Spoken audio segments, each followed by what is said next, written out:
Hey there, my name is Lockie, and this is the Round 20 A-League Men's Predictions live stream. And the story heading into this weekend is the depleted squads, of course, of so many international qualifiers going on at the moment. Specifically, of course, well, especially with Australia, their qualifiers going on at the moment. There's plenty of teams who are missing some key players, which could make for some upset results this weekend. So let's jump straight into the predictions right now.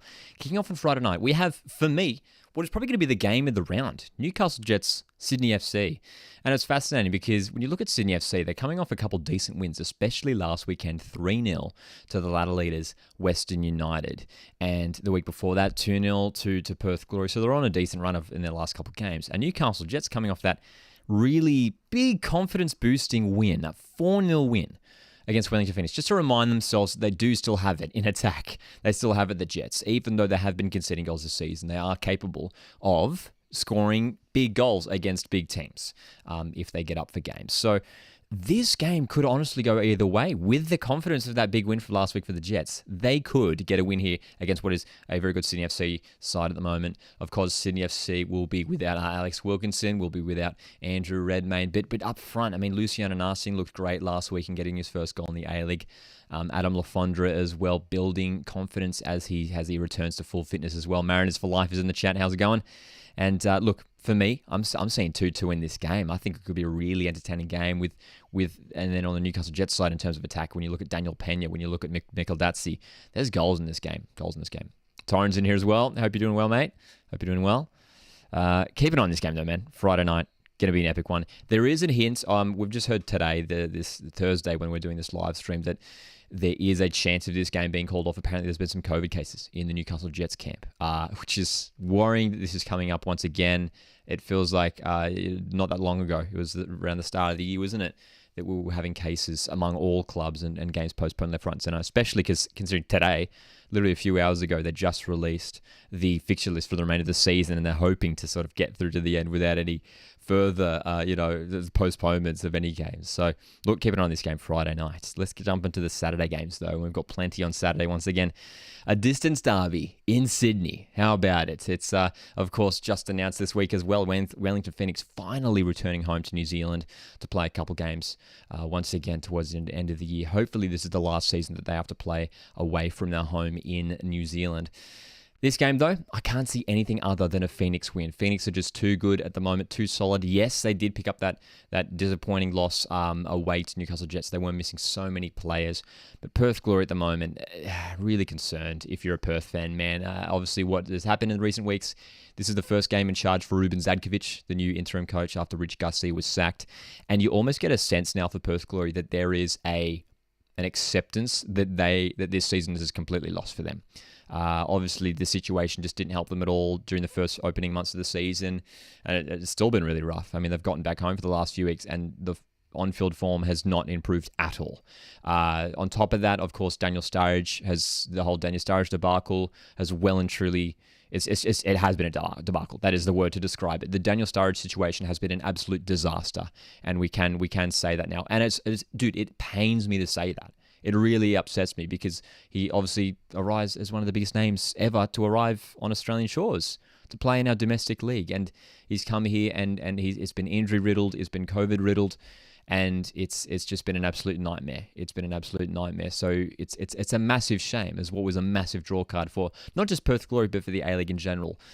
Whether he gets fit, I don't think there's any word of him playing in this weekend, but hopefully he gets fit soon and plays some games, maybe grabs a couple of goals in the last few weeks for a team who, I mean, almost certainly won't make the top six this year. This season is absolutely lost for Perth Glory, who just have to look to next year, have to give some young guys some minutes, and just look to the future for Perth Glory. But when Phoenix 1-0 win, I think is a safe bet as they play this game in Sydney, a distance derby in sort of in the midway point.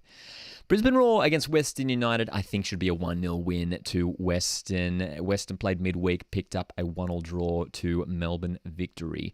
A game that was pretty evenly balanced. And you look at before that, I mean, they haven't won a game in the last couple games, which is, for Western United, it's kind of rare, I guess, if you want to say that. I don't think it's any concern for alarm for Western United and John Aloisi. But look, against a Brisbane Roar side who have shown promise again at times, at home this season.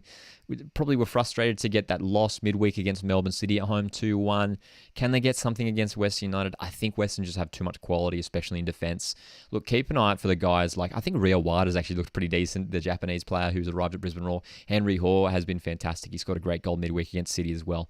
So, look, they've got like the players, and Luka Ivanovic too. I mean, they've got the players to surprise Western United. But I think it'd be pretty tricky to bet against a Western United win in this game. So I think they get it done. Western need to win too, considering that they now drop points midweek, where City were grabbed another win. So just keeps your Western United in check. They do have games in hand on City though, of course. And Melbourne City do also play this coming Saturday against Macarthur FC in Campbelltown. And I'm seeing a City win in this one, 2-1. The problem for Macarthur is that you just don't know what team you're going to get. And I don't mean it specifically with personnel, but just how are they going to perform? We don't know. I was out at the game on Mudgee. We did a match day vlog for it. Check it out on the YouTube channel if you haven't already. It's so much fun, man. Because being a Mariners fan, I had a lot of fun seeing my team win 4-2. But Macarthur are abysmal, especially in that first half. And we saw that triple change in that first half that Ante Milicic made. Dude, absolutely just incredible. And look, will Macarthur get a result in this game? Especially when you look at the way they played against Melbourne City a couple of weeks ago. I don't think so, man. I don't think so. Look, yes, City was still missing their key players, and we saw midweek they rotated a lot. Melbourne City, they were running a lot of young kids, but they did the job to get the result against Brisbane Roar, and I think they should get the result against Macarthur FC. Look, it's all about whether they can get Ulysses De Villa, Craig the key players to show up. And if they can get some early goals, they can get the win, because they did it against Wanderers a couple of weeks ago. Could do it here against City. So, it's not a guaranteed City win, but that's what I'm going for. I'm saying 2-1. So I think it will be a close one. On Saturday night, we are seeing Central Coast Mariners return home to take on Adelaide United, who should be in red. But Adelaide United, again, missing Craig Goodwin at the moment. Of course, he's missing out due to COVID. Of course, would be on Socceroos duty anyway. We're getting some prediction. Torrens says 2-3 to City. Has Glover gone with the Socceroos squad? Is he still in with City? I did see the roster. Tom Glover should be... Well, good point, because has he been... I don't think he's been training with the Socceroos, has he? Joe Gauchi's training with him, so I think Glover will still be there for City. But 2-3 City, yeah, I could see that happening. But, dude, on this game, man, I think Adelaide missing Goodwin. I think with some of their key central defenders out, we saw them grab a 0-0 draw to Wanderers last round. I think there's optimism for the Mariners could get a win here against what is a good Adelaide United side or a top 6 side. Mariners were really impressive, really impressive, especially in an attacking sense last week in Mudgee against Macarthur FC. There's no reason why at home Mariners can't do it here against Adelaide United, who are missing some key players. 2-1. I'm backing 2-1. Am I being biased there? I don't know. Let me know. But I'm backing a Mariners win, man. I think back as well to last season. Midway of the season, we're obviously past that now, when the Mariners took on Adelaide in a crucial game. And there were missed penalties in that game. Joe Gauchi was fantastic for Adelaide. But Mariners got it done. It was Alu Kowal there to rescue it in the end, 2-1 that game. Oli Bozanic scored a fantastic goal in that game too.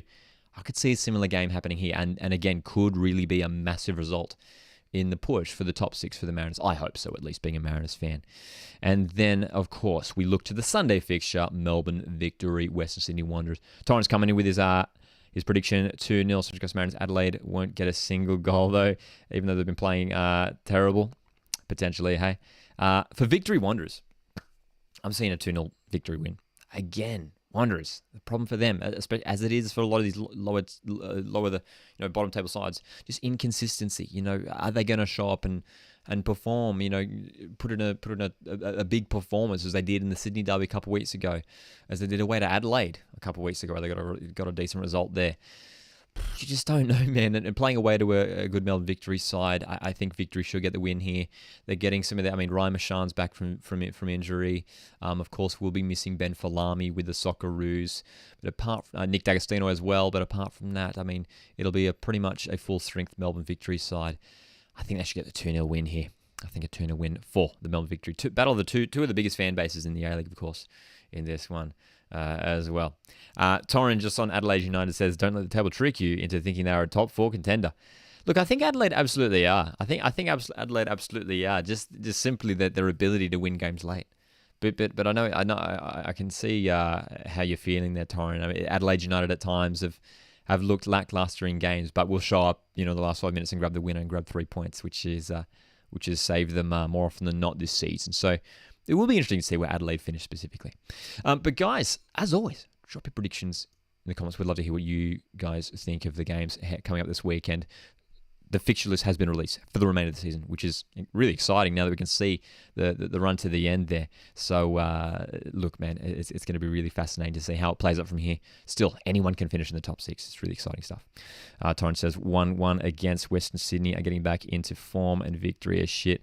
So even Stevens, interesting take. I think Victory is still a good side. So, look, I'd be surprised if Wanderers got a result here, to be honest, away from home against Melbourne Victory in front of what should be once again a busy Amy Park. Guys, make sure you hit a like on this video if you have enjoyed and show your support for these round predictions. I'm literally about to hit the road to head down to the Socceroos qualifier against Japan. Have a fantastic weekend, and I'll catch you in the next one.